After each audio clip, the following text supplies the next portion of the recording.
capítulo 6. Só vou ler um versículo aqui da palavra do Senhor para os irmãos, no Evangelho segundo Mateus, no capítulo 6. Os irmãos sabem de cor e salteado esse versículo ao qual eu vou dizer. O versículo 9. Amém? Amém. Portanto, vós orareis assim: Pai nosso que estás no céu, santificado seja o teu nome. Nós temos um Pai. Amém, irmãos? Amém. O meu pai morreu, infelizmente, né? Morreu no ano de 2015. Foi no dia 15 de abril de 2015. Infelizmente, aquele que me deu a vida, né? Fui gerado através... A vida veio através dele. Felizmente o Senhor o levou. E eu creio que muitos dos irmãos que aqui estão, nossas irmãs, também perderam seus papais também. Outros talvez não têm uma boa relação com os pais. E outros, graças a Deus, têm os seus pais presentes. Outros, o pai está longe. Outro não tem mais contato. O pai também acabou falecendo. Mas eu posso dizer, como eu acabei de ler, nós temos um Pai lá no céu. Aleluia. E hoje foi cantado aqui na igreja. Nosso irmão Mateus cantou: um Pai bondoso eu tenho lá. Esse não morre, né, irmãos? Aleluia. Esse não está longe. Porque a Bíblia diz assim que Deus é Deus de vivos e não de mortos, porque Ele é vivo. Aleluia. Ele não morre, Ele é eterno, não tem como nós perdemos esse Pai. Nossos pais, infelizmente, envelhecem, morrem, acontece acidente, né? Coisas ruins acontecem. Às vezes eles falham também. Eu falho com a minha filha, falho na educação dela, né? É fácil a gente falar mal dos outros, né? A gente vê as crianças bagunçando, os pais não fazem nada, né? Mas quando é a gente, tá solto, né? Deixa solto. Então a gente falha, mas o nosso Pai que está lá no céu, esse não falha. Esse é verdadeiro.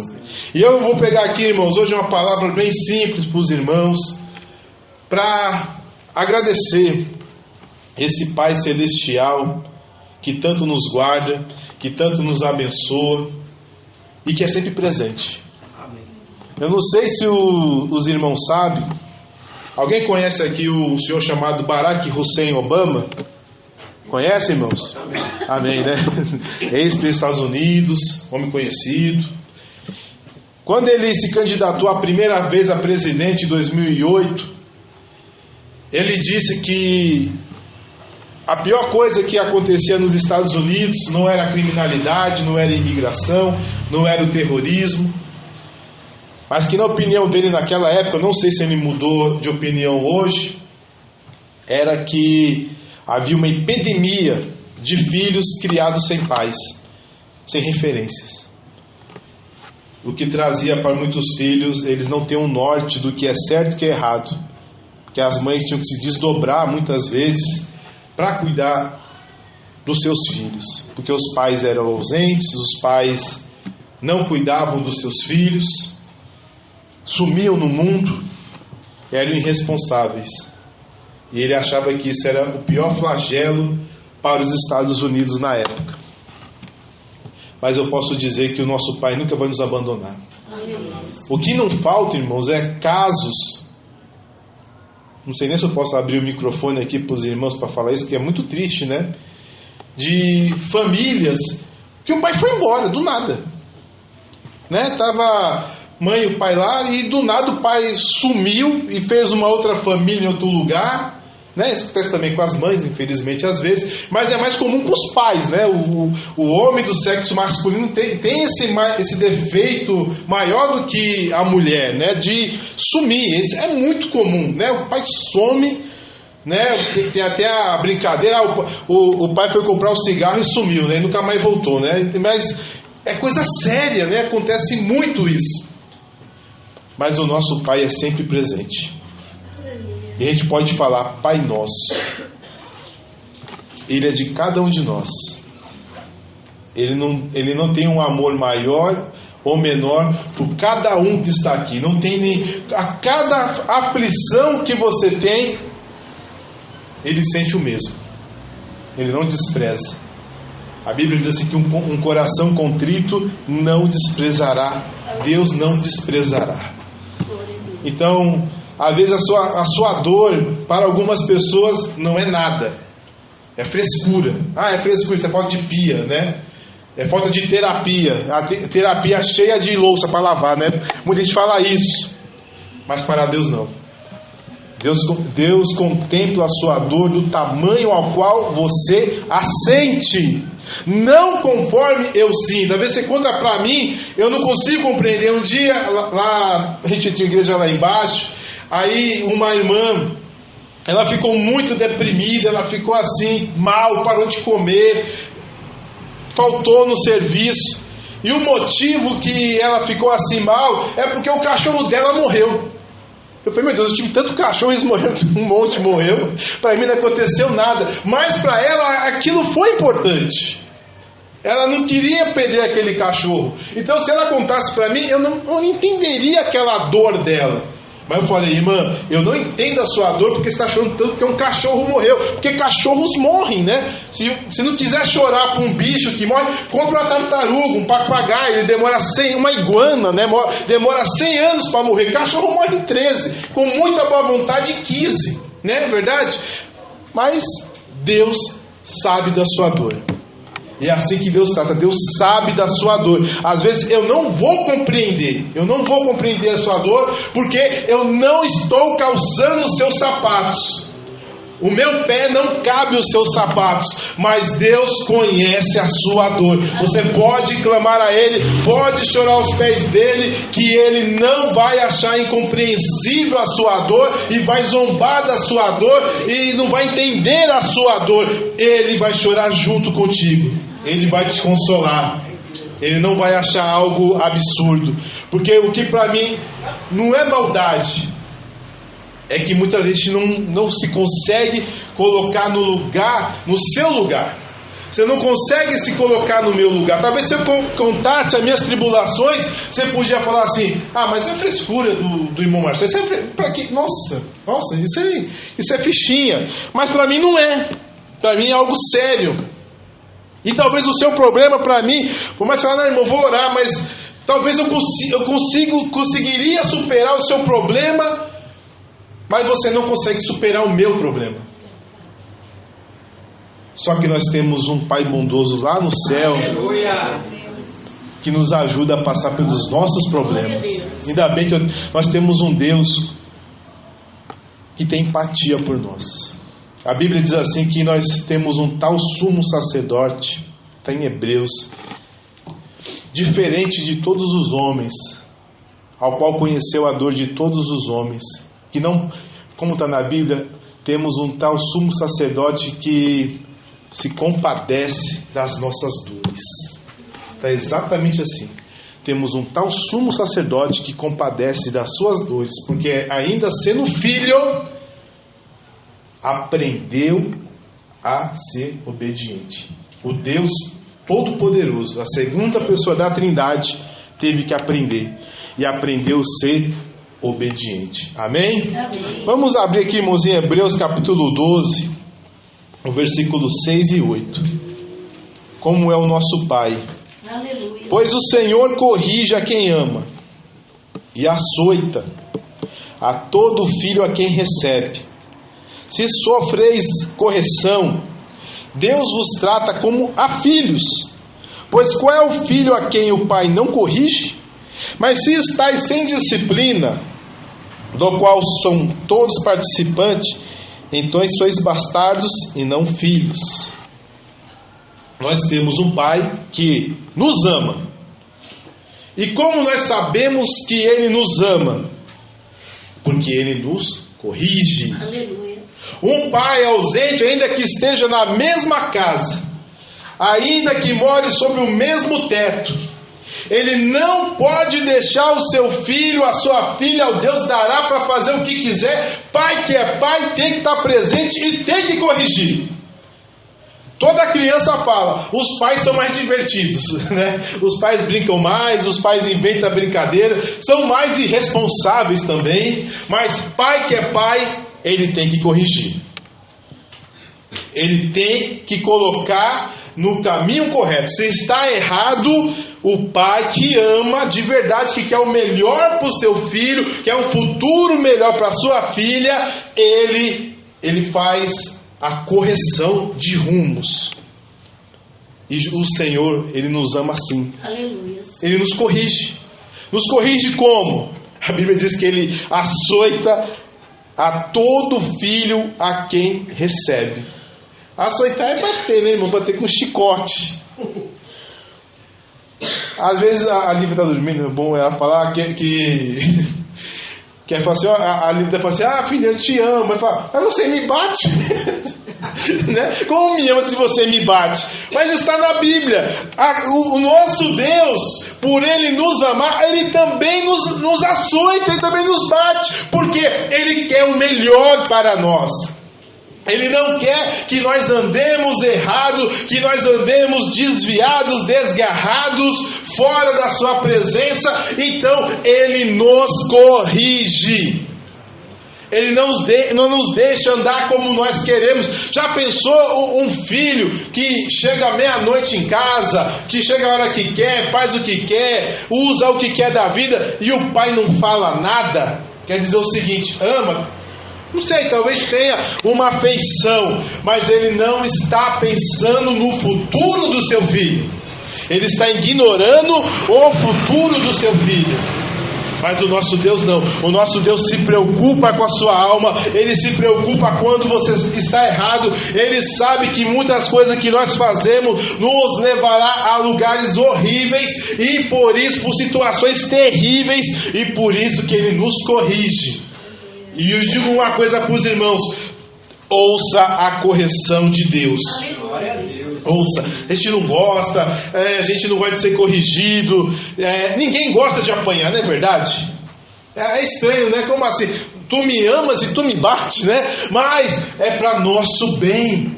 Estamos fazendo besteira, estamos fazendo coisa errada, e o nosso Deus, Ele nos disciplina, Ele nos faz a gente voltar para o caminho correto, Ele nos repreende. Ele, como Pai que nos ama, Ele não quer ver os seus filhos sofrendo, padecendo por coisas que não estão preparados para viver, porque Ele sabe a nossa estrutura e conhece que nós somos pó. Ele sabe. Então Ele sabe, quando Deus corrige, é porque Ele sabe que no futuro próximo acontecerá coisas que você não está preparado. Porque o que acontece? A aprovação de Deus, como está lá em 1 Coríntios 10, Ele nos prova nunca além do que nós podemos suportar, não é verdade? Deus nunca nos prova além do que nós podemos suportar. Se a aprovação vem de Deus, ela vem na medida ao qual você possa suportar, e sempre dará um escape. Agora, quando nós dispensamos, quando nós rejeitamos a disciplina do nosso Pai Celestial, muitas vezes as provações, elas são insuportáveis. Mas porque não demos ouvido à repreensão de Deus. Mas fique em paz, o Senhor sempre dá um escape. Ele é misericordioso, Ele sempre dá o escape, ainda que nós erramos. Porque Ele é aquele Pai que não... Todo aquele que vem a mim, qual o resto? De maneira alguma lançarei fora. Porque também é complicado, né? Quando se o filho errar e o pai já jogar fora, é complicado. O pai pode brigar, pode ficar bravo, mas ele sempre dá um abraço nos seus filhos. Ainda que o filho apronta, faz suas besteiras, mas quando volta arrependido, o pai sempre dá um abraço. O pai sempre lava as feridas, as chagas, dá uma roupa nova. coloca um anel novamente no dedo, põe uma sandália no pé, porque o pai ama o seu filho e não quer ver o seu filho na sarjeta, em sofrimento, ainda que o filho errou. Mas quando há arrependimento, há perdão. Porque Jesus foi claro, da parte de Deus, o nosso Pai, há perdão. Dos homens não, irmãos. Nem sempre o homem te perdoa. Nem sempre. Deveria, né? A Bíblia diz assim: se vós não perdoardes as vossas ofensas, tampouco o vosso Pai Celestial perdoará as vossas. É uma falha que temos que consertar, irmãos. Temos que consertar. Se a gente não tem o poder de perdoar, de anular a ofensa das pessoas para conosco, as nossas ofensas diante de Deus, elas também não podem ser anuladas. Mas o ser humano tem dificuldade em perdoar. O ser humano é fácil julgar, mas é difícil perdoar. Mas tem que ser ao contrário. A gente tem que ser fácil perdoar e difícil julgar. É bom julgar a nós mesmos, não os outros. Mas fazemos ao contrário. Mas o nosso Deus, irmãos, nós erramos, nós falhamos. E eu posso dizer para você, por experiência de vida, não pela experiência dos outros, o nosso Deus, Ele perdoa. Eu já pequei e Jesus me perdoou. E eu, graças a Deus, eu posso levantar as mãos para o céu e dizer que Jesus me perdoou. Ainda que eu pequei conscientemente, ainda que eu sabia que era pecado, ainda que eu sabia que poderia levar-me ao inferno, Jesus me perdoou.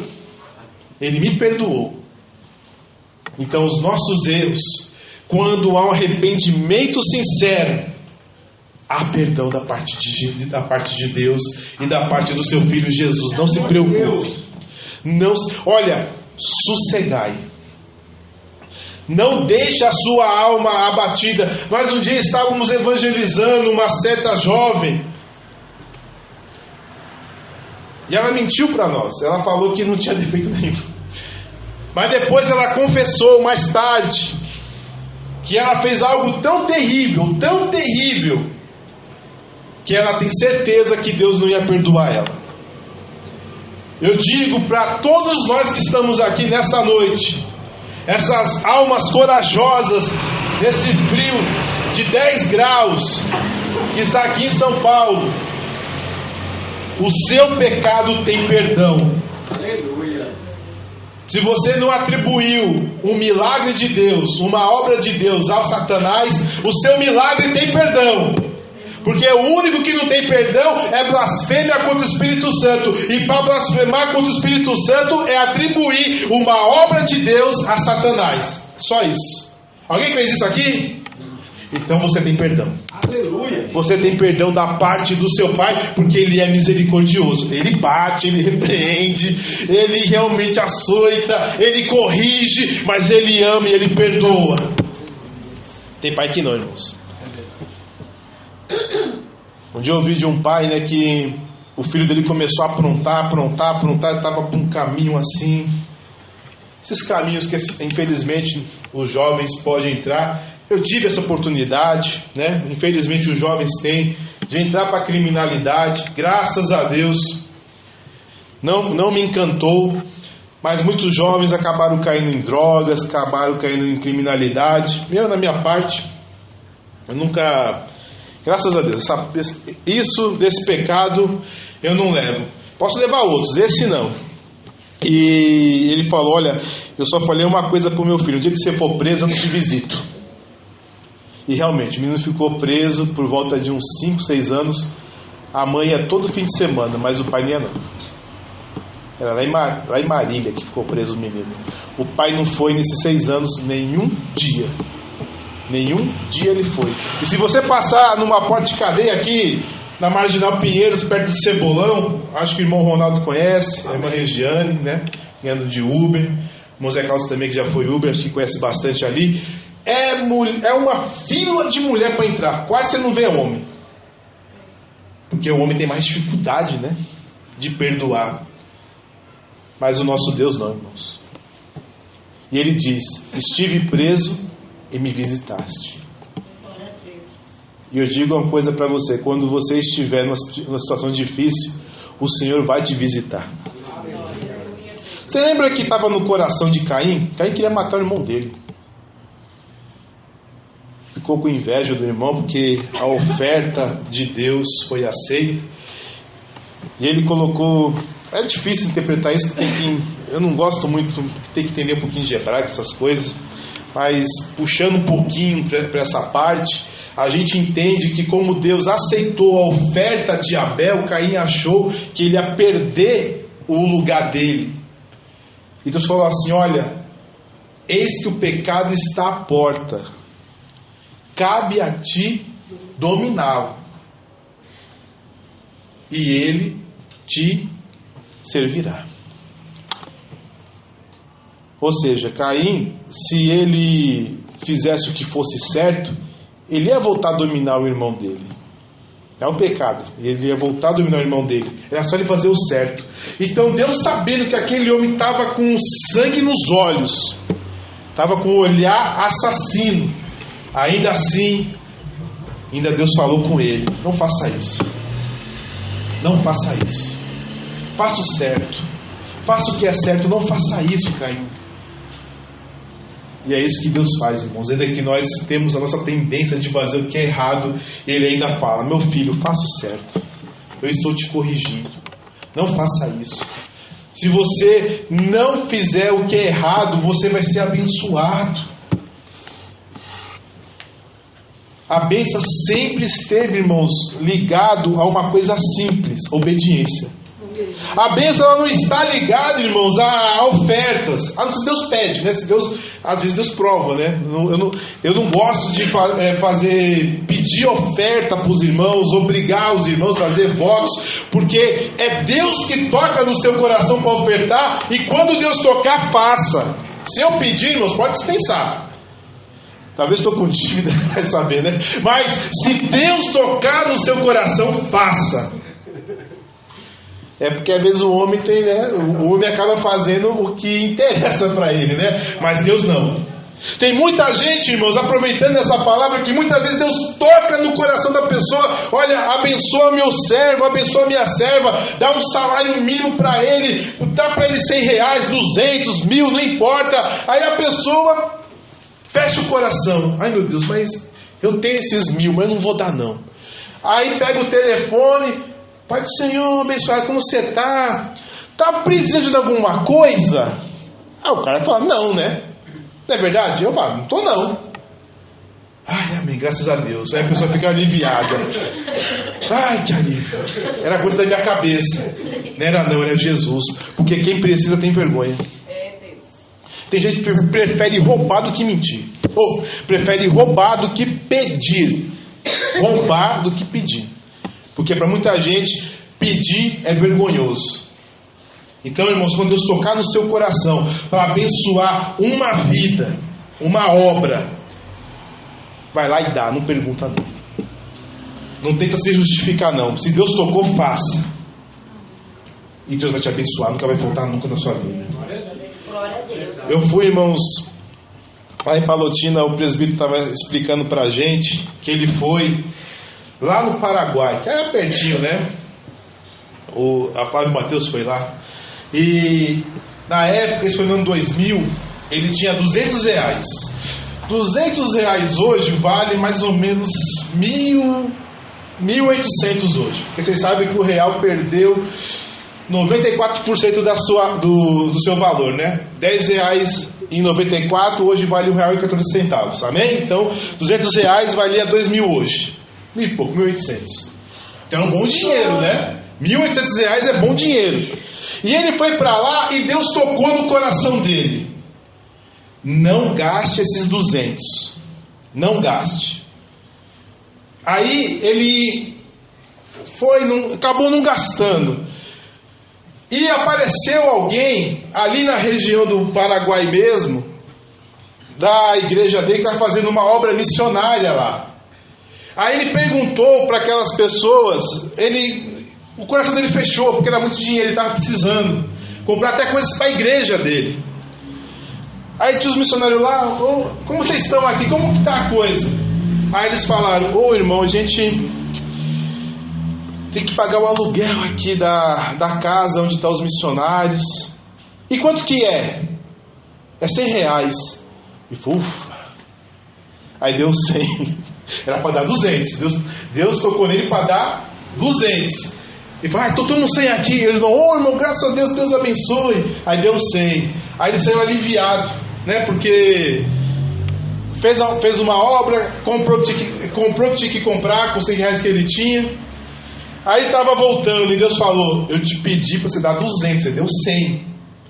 Dá o seu jeito, volta e dá os outros 100. Ele falou: meu Deus, o que eu faço? Mas aí eu não vou ter mais nada, porque eu já gastei 100. Eu vou tirar 100, não é da oferta, eu vou tirar 100 do meu dinheiro. Como eu vou fazer? Aí ele falou para a esposa dele: quer saber? Era para eu dar 200, eu vou voltar para lá. Ele voltou, bateu na porta da casa dos missionários e falou: olha, Deus mandou dar mais 100. Pum, e foi embora. Falou: eu vou embora, depois de mais 100, né? Vou embora. Aí ele foi embora. Ele deu um aperto na vida dele financeira, porque ele era dinheiro, R$100 era dinheiro. O meu salário nessa época era 140. Aí ele foi embora e ele voltou. E essa semana, o que vai acontecer? Aí ele estava trabalhando com um fazendeiro da região. Aí o fazendeiro teve uma colheita muito grande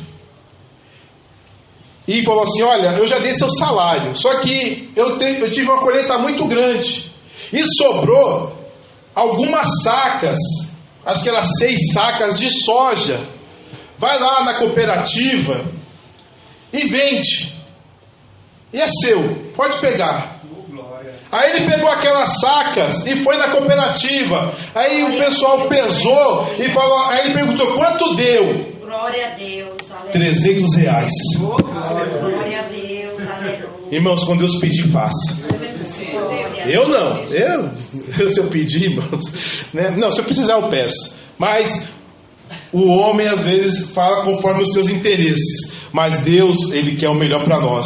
Aleluia. Não feche o seu coração quando Deus pedir. Irmãos, o nosso Deus está em Salmo 103:3, diz assim: como um pai se compadece de seus filhos, assim o Senhor se compadece daqueles que o temem. Irmãos, na casa do nosso irmão Zé Carlos eu preguei essa palavra, mas ela ficou no meu coração. Como um pai que se compadece de seus filhos, assim o Senhor se compadece daqueles que o temem. Deus, ele é identificado na Bíblia, na sua palavra, como do sexo masculino ou feminino? Masculino, é varão de guerra, né? Deus é homem de guerra, é o filho do homem, né? Então assim, Deus, ele se identifica como do sexo masculino. Porém a palavra compadece, ela vem tem o significado de útero, entranhas ou vísceras. Demonstra o quão profundo esta palavra quando usada na Bíblia. Para nós é como um sentimento, olha, de uma mãe que está protegendo, nutrindo e desenvolvendo o seu bebê dentro do útero. Quem aqui é mãe? Levanta a mão, amém. Glória a Deus. Qual foi a época que você tinha mais cuidado com seus filhos? Não é? Porque estava se desenvolvendo.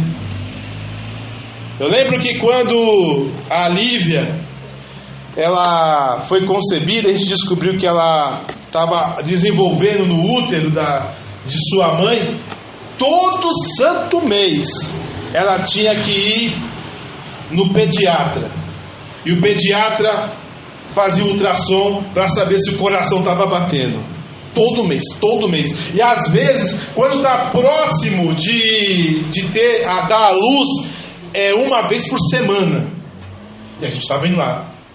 É um cuidado tremendo. E quando ela faz 1 ano, é uma vez a cada 2 meses. Aí conforme ela vai crescendo, aí chega um momento que é cada vez a 6 meses. Não é verdade?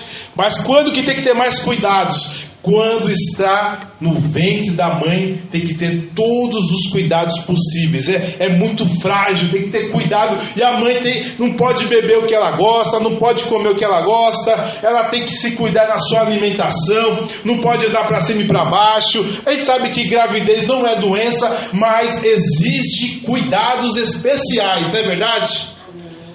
Não sou mãe, não sei, né, irmãos? Mas não é verdade? É verdade. Não é? Não tem que ter cuidados? Dá para andar para cima e para baixo? Dá para ficar subindo escada? Minha Margarete falou que ela continuou no mesmo ritmo, até desmaiou, não foi, irmã? Eu lembro que a irmã falou que ela não quis parar o ritmo dela, acabou até desmaiando. Porque é diferente, são dois seres dentro de uma só pessoa. Tem que nutrir os dois, então tem que ter mais cuidados. A grávida é coisa do ônibus que tem que fazer. Você já levanta, opa, tem a grávida aí, sai daí, rapaz, deixa ela levantar, deixa ela aceitar a grávida, porque tem que ter mais cuidados. Tem um bebê, tem uma vida, tem que ser cuidado, tem que ser bem alimentado, bem nutrido. Ele está num lugar protegido. E o nosso Deus é assim, irmãos, ele nos protege, Ele cuida de nós. Sabe o que isso me lembra? Que nós somos frágeis. Nem somos bebês. Nós somos fetos. Estamos lá no ventre sendo cuidado lá do ventre. Não dá nem para deixar ir para engatear. Não dá para deixar para cima e para baixo, não. Estamos sendo envolvidos pelo nosso Deus, e Ele está nos cuidando de uma forma especial. Ó, como é o nosso Pai. O nosso Pai é como uma mãe para a gente. Que pai pode ser assim? O nosso Deus é assim. Ele é um pai como se fosse uma mãe.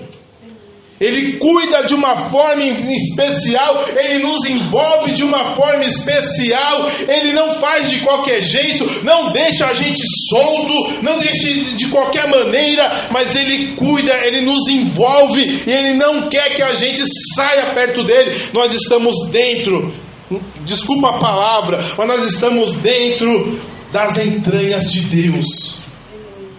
Deus não tem útero, obviamente, mas Ele cuida de nós do mesmo modo que as mães cuidam dos seus filhos quando estão grávidas, com todo o cuidado possível.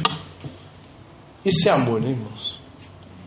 Deus é varão, mas muitas vezes Ele se compadece como uma mãe se compadece de um filho, de uma forma entranhável. Só o nosso Deus para fazer assim, irmãos. Nós não estamos sozinhos. Há um Deus que está cuidando de você. Você não é órfão de pai. Talvez o pai da terra morreu.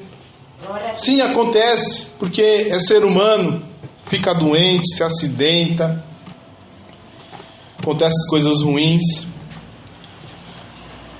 mas o seu Pai é eterno e Ele cuida de ti. No teu hino, eu cuido de ti, espera em mim. Ele cuida de ti. E olha como Ele cuida.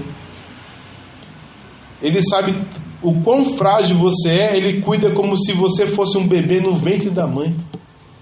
A alimentação é diferente, o modo de andar é diferente, o esforço é diferente, tudo é diferente. Para quê? Para que eu e você não venhamos se perder. Porque se a mãe for relaxada com o filho no ventre, a tendência é perder o filho, não é verdade? Ou o filho vai vir com algumas doenças, não é mesmo? Mas como Deus é um Pai amoroso, Ele cuida de nós nos mínimos detalhes. Glória a Deus. Que Deus bom, né? Tem como deixar esse Deus? Há motivos plausíveis. Eu sei que eu também já me revoltei com Deus, mas quando a gente para pensar, há motivos plausíveis para deixar os cuidados deste Deus. Para quem eu irei? Porque só o meu Deus tem as palavras da vida eterna. Para quem eu irei? Porque Ele se compadece de mim, como um pai se compadece de um filho. Para onde eu irei? Porque eu tenho um Deus que me corrige, um Deus que me repreende, um Deus que me guarda. A Bíblia diz assim, que Deus nos tomou como a águia toma os seus filhos. Aleluia. Para onde eu vou? Eu tenho um Deus que cuida, eu tenho um Deus que me guarda. O Senhor, o anjo do Senhor acampa. Sabe o que é acampar? É como um soldado que ele fica acampado para ninguém tomar a guarnição. Assim é o nosso Deus conosco. Que Pai maravilhoso. E eu vou deixar esse Deus? Pode deixar, mas não vale a pena. Fique com Jesus. Ele é melhor. Ainda que muitas vezes pareça ser pior, mas Ele é melhor. Ele é melhor. Incomparável, na verdade. Não tem nem com o que comparar. Amém? Que Deus abençoe os irmãos em nome de Jesus.